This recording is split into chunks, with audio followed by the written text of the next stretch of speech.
Boa noite, galerinha. Como é que vocês estão? Tudo jóia? O vídeo tá um pouco meio escuro assim, é porque celular de gente simples é desse jeito, gente, sabe? Celular de gente simples é dessa forma. Agora à noite eu vou compartilhar com vocês falar sobre a Caatinga, né? A Caatinga está localizada em sua maior parte na região norte do Brasil, abrangendo áreas ou totalidade dos estados do Piauí, Ceará, Rio Grande do Norte, Paraíba, Pernambuco, Alagoas, Sergipe, Bahia, Minas Gerais, ocupando aproximadamente 10% do território brasileiro, algo entre 750 mil a 1 milhão de quilômetros quadrados. Em seu relevo, predominam os planaltos e as chapadas, além de áreas formadas por depressões. O clima característico desse bioma é o tropical semiárido, que apresenta elevada temperatura ao longo de todo o ano, e pluviosidade escassa e irregular com baixa umidade relativa do ar. Os rios são temporários ou intermitentes, secam na época da estiagem e têm como seus principais representantes o Parnaíba e o São Francisco. Apenas o canal principal do São Francisco mantém o seu fluxo de forma permanente, graças à água proveniente de diferentes bacias hídricas situadas em outras regiões climáticas. O solo é raso e pedregoso devido ao forte intemperismo, razão pela qual essa região é muito sensível e propensa à desertificação. No meio de tanta aridez, no entanto, existem verdadeiras ilhas de umidade, em que o solo é mais fértil. São chamados brejos, áreas localizadas próximos às serras, onde a abundância de chuva é maior.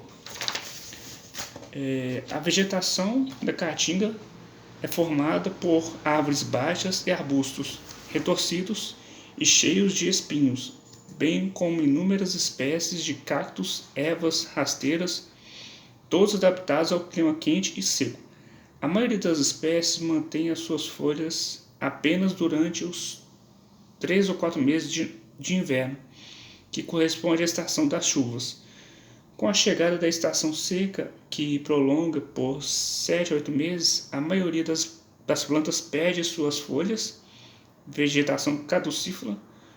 O nome Caatinga vem do tupi-guarani, que significa mata branca, justamente devido ao aspecto que essa formação adquire na época da seca, quando as plantas perdem suas folhas e a mata fica com aspecto de morta, com um tom acinzentado.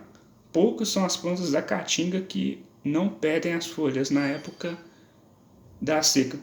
Dentre elas, destaca-se o juazeiro, uma das espécies típicas desse bioma.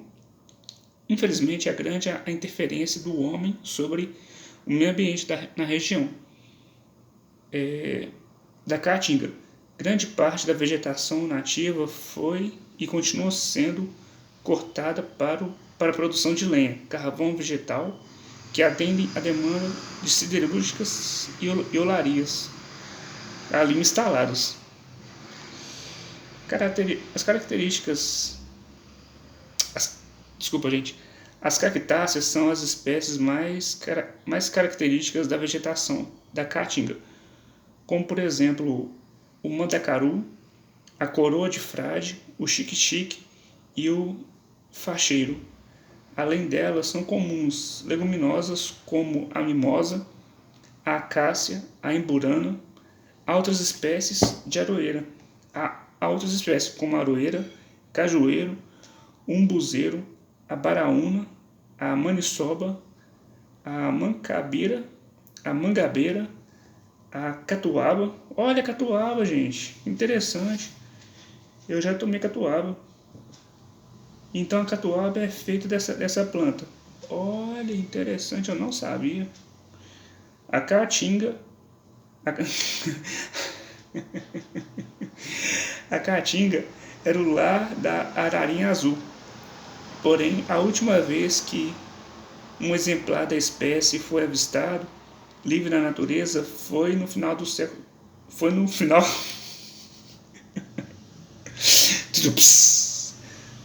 Foi no final do ano 2000. Desde então, suspeita-se que a espécie tenha se extinguido no estado selvagem e só existem cerca de 70 exemplares em todo o mundo, vivendo em cativeiro. Também ali vive a arara azul delear,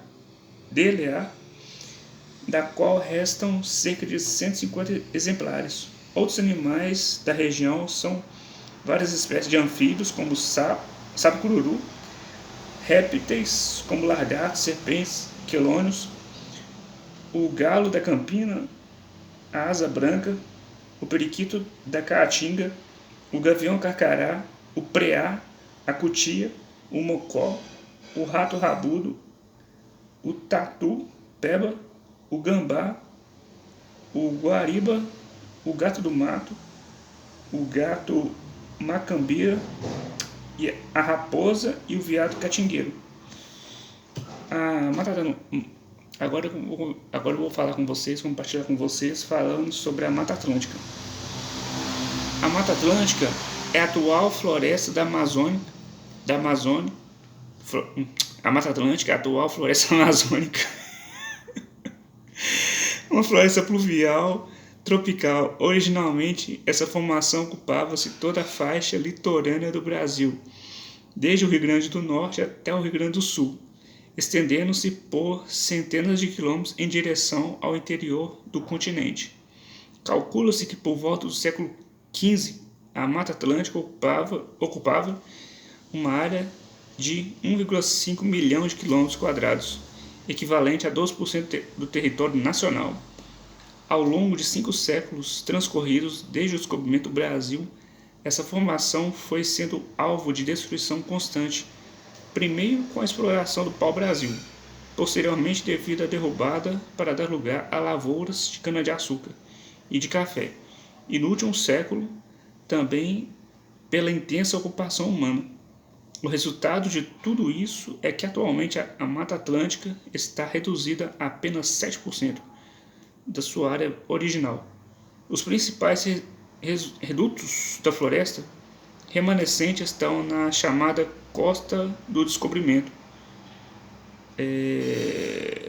nos estados da Bahia e do Espírito Santo, nas encostas das serras da Mantiqueira e do Mar, nos estados do Rio de Janeiro e São Paulo, e em certas áreas litorâneas do Paraná e Santa Catarina.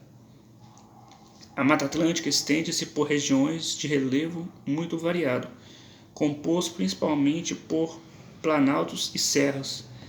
Essas são formações muito antigas, desgastadas por orogênese, que é o conjunto de movimentos da crosta, e intensos processos de intemperismo, conjunto de fatores que atuam na decomposição das rochas. Nessa faixa territorial impera o clima tropical úmido, com temperaturas relativamente elevadas a maior parte do ano. Além disso, a grande umidade trazida pelos ventos alisos provenientes do oceano provoca constantes chuvas e nevoeiros, principalmente durante a época do verão. Os remanescentes da Mata Atlântica ocorrem em áreas onde se localizam importantes bacias hidrográficas, como as do Rio São Francisco, Jequitinhonha, Rio Doce, Paraíba do Sul, Paraná e Uruguai. O bioma da Mata Atlântica consiste em uma formação vegetal bastante complexa, na qual podem ser reconhecidas paisagens tão variadas quanto os brejos de altitude do Nordeste, os cerrados dos campos rupestres, as florestas costeiras de Pernambuco e da Bahia, as matas de altitude como da Serra do Mar e as florestas úmidas como as matas de araucárias e as florestas do Alto Paraná. De modo geral, quando pensamos na floresta costeira da Mata Atlântica, estamos nos referindo a uma formação vegetal muito rica, densa e higrófila, com árvores que podem atingir 30 metros de altura e muitas espécies de epífitas e trepadeiros. A biodiversidade desse bioma é considerada uma das maiores em todo o mundo. A Mata Atlântica apresenta um número extraordinário de espécies endêmicas, ou seja, que são encontradas apenas nesses ecossistemas. Ao mesmo tempo, também aí que se encontra maior número de espécies ameaçadas de extinção em nosso país. Valeu!